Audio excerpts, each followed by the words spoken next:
Hello, my beautiful people, my lovely lock minions. You know, we do call this thing a lock journey. And through this journey, we find out things that we should do and should not do. And through my journey, I learned 11 things that you should not do to your locks. Again, it's my opinion, and everybody has their own reason for why they do the things that they do. But these are my 11 reasons what you should not do with your locks. Keep watching.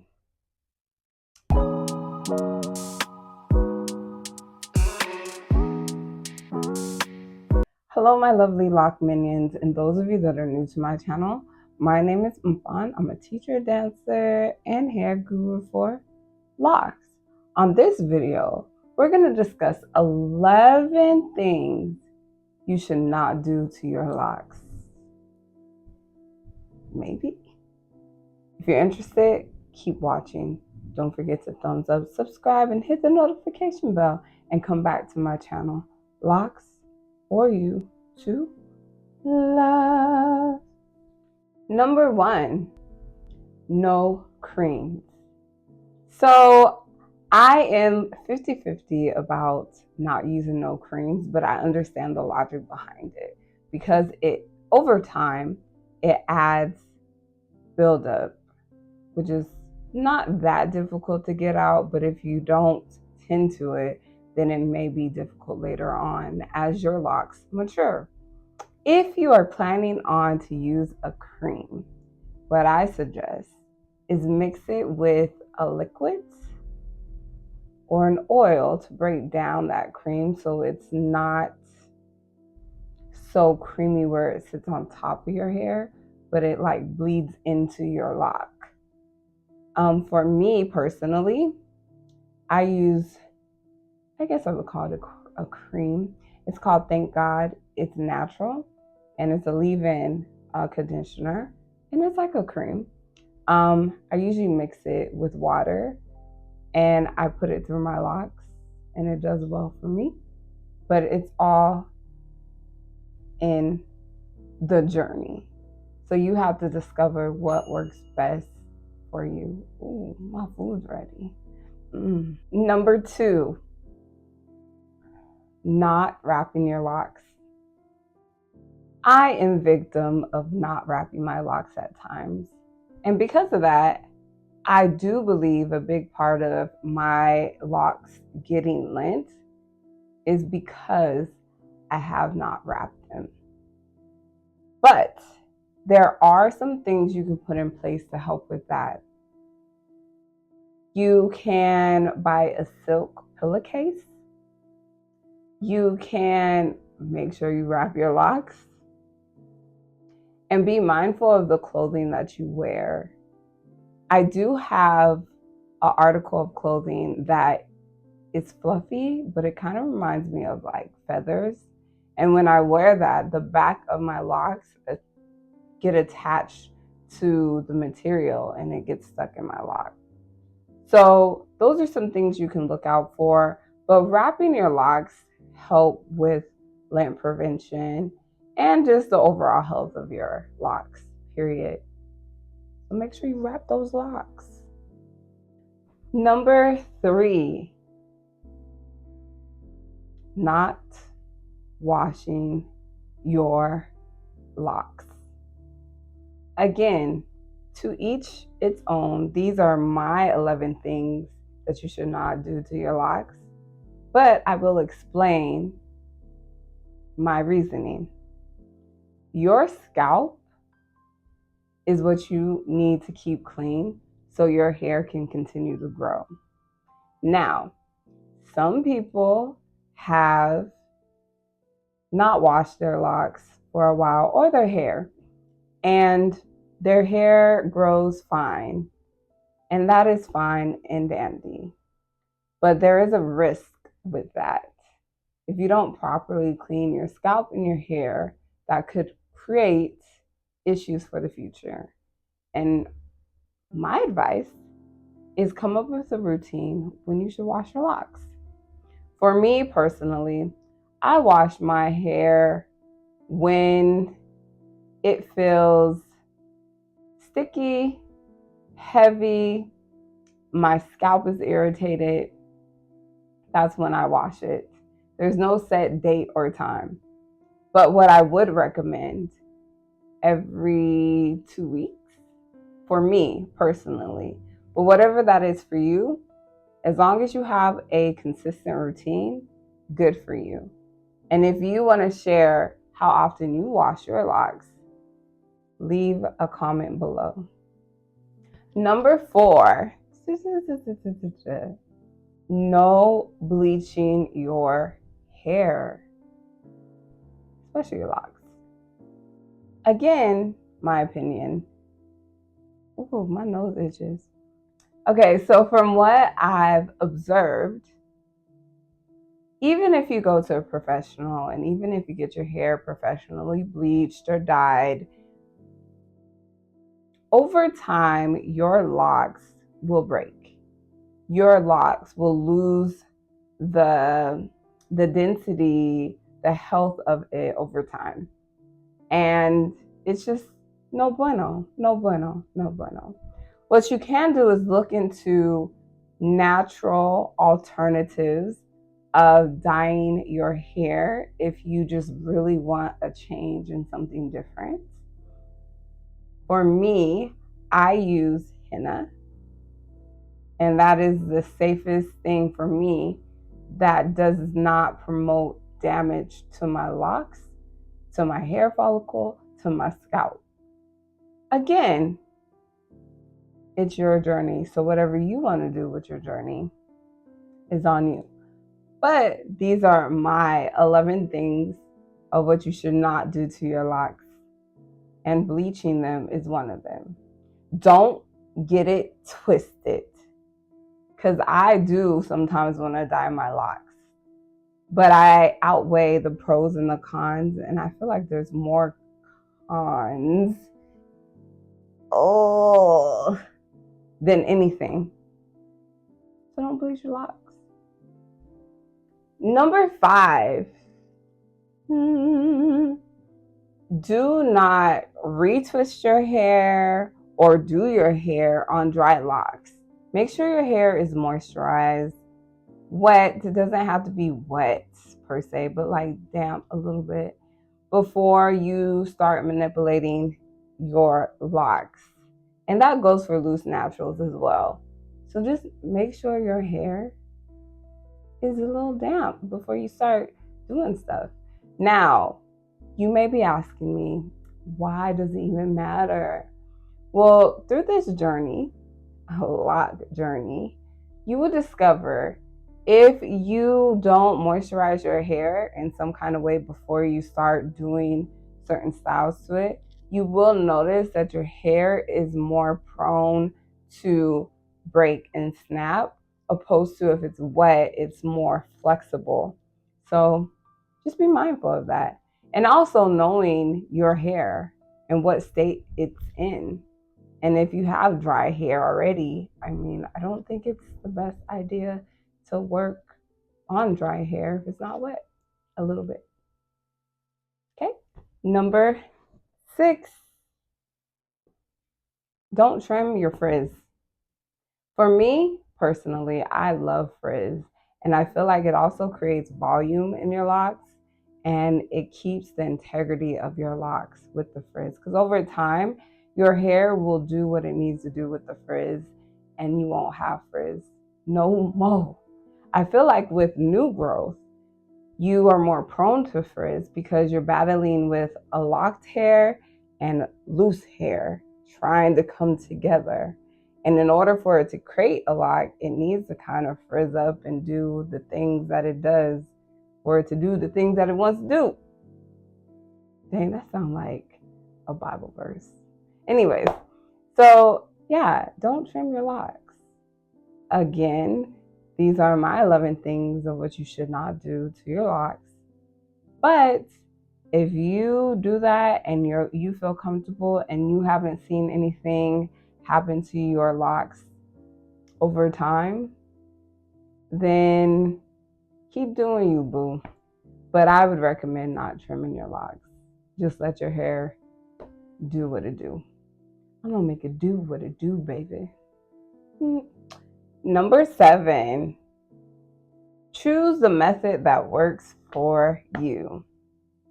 So I want to share a little bit of my journey. This is why we call it a lock journey. In the beginning, when I first wanted to start my locks, I started with braids. And I didn't like what it looked like, and I still was having some insecurities about whether or not this looks right, or will I lose my job, or will people look at me crazy like I don't wash my hair. I had all these thoughts in my head, but I took it out, and then I wasn't mentally ready until about 2018-19, and I started my locks with comb coils. And I think that was like the best decision ever.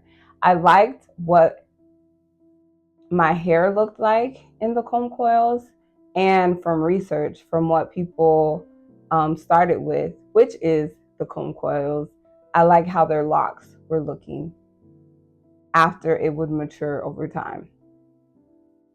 Fast forward, the palm roll method, the twisting method, was not working for my hair. 1, because of the texture. 2, because I was very active. So I had to switch the method. My method is interlocking. And I was able to come to that understanding within the first 2 months of my journey. So in the beginning, the foundation, the basic of your lock journey, you really got to figure out what works best for you and then stick with it. Ever since I transitioned to the lock or the interlock method, then I just stuck with it over time, and I kept that method consistent, and that's what worked well with my hair. And for me, I interlock my hair either once every 3 months or once every 6 months. So my hair has time to breathe and grow and do the things that it likes to do on its own. And again, this works for me. It may not work for you. So figure out your method. There's the palm roll method of retwisting. There's the interlock method for retwisting. Freeform, semi-freeform method.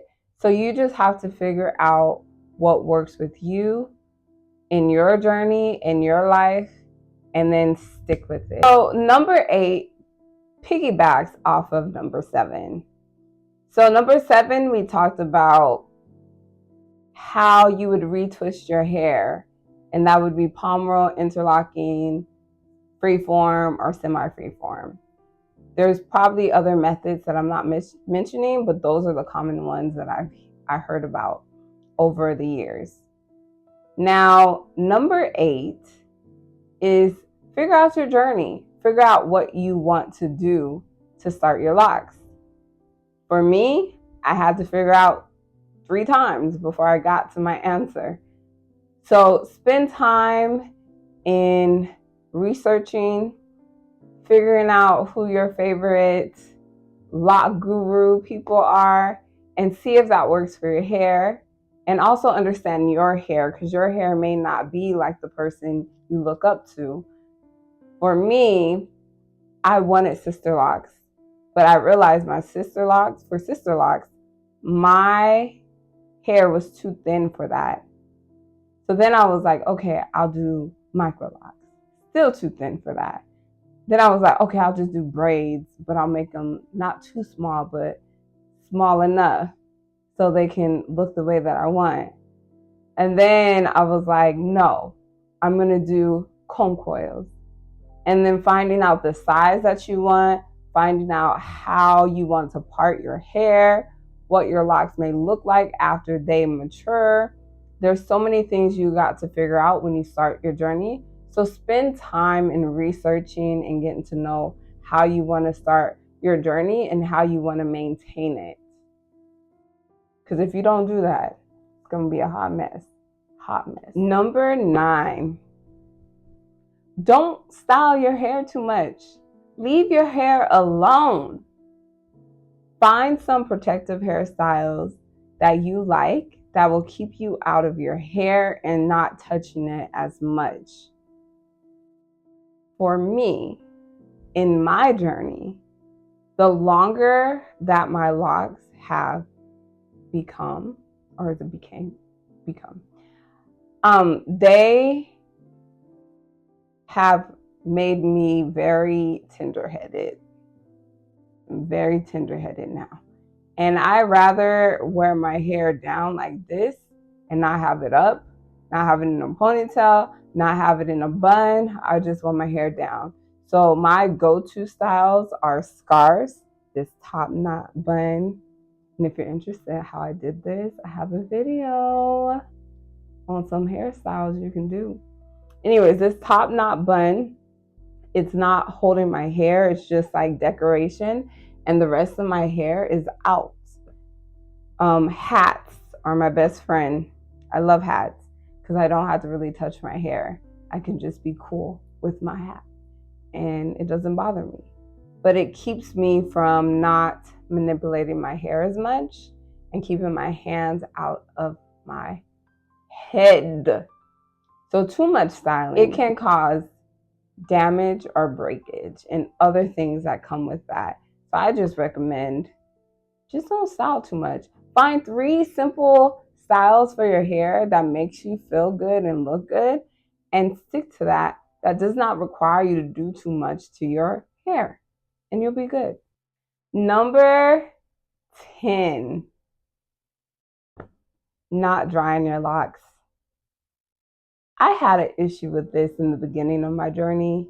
I would wash my locks, style it, make sure it's moisturized, because I had a fear of like, if my hair's not moisturized, the lock's gonna be dry and then my hair's gonna fall out. I don't need none of that. So what I would do was wet my hair and then put it in a ponytail and call it a day. And with that, when you gather a whole bunch of wet hair together, there's no way for the moisture to escape. And if it's not escaping somewhere and it's not drying, then guess what happens?